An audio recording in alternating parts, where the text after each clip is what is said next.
নিঃস্ব অবস্থায় কি দোয়া করতে পারেন একজন মানুষ, এই দোয়াটা শিখে নেন। ইনশাআল্লাহ আপনার জীবনের সমস্ত সংকট কেটে যাবে। আমি নিজেও এই দোয়াটা বেশি বেশি করার চেষ্টা করি।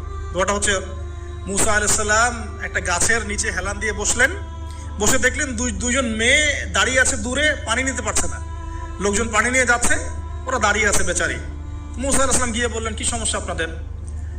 এটা নিয়ে আপনারা আবার মেয়েদের সাথে কথা বলার চেষ্টা করেন না, ঠিক আছে? তো মাহারাম গায়রা মাহারাম মেনে চলে। তারা বললো যে আমাদের বাবা অনেক বৃদ্ধ মানুষ, আমরা পানি নিতে পারি না যতক্ষণ না আমাদের কম পানি নিয়ে চলে যায়। মুসা আলাইহিস সালাম একটু বললাম না, ফিজিক্যালি খুব স্ট্রং ছিলেন, থাকে না বডি বিল্ডার, সামনে গিয়ে কথা বলে সরো পানি নিতে দাও, তখন মানুষ একটু মূল্যায়ন করে না।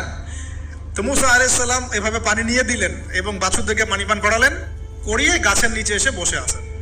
বসে বসে তিনি দোয়া করছেন। এই যে দোয়াটা তিনি দোয়া করছেন, রব্বি, একটা নেক কাজ করলেন না, মানুষের উপকার করলেন, নেক কাজ করে এসে গাছের নিচে বসে দোয়া করছেন,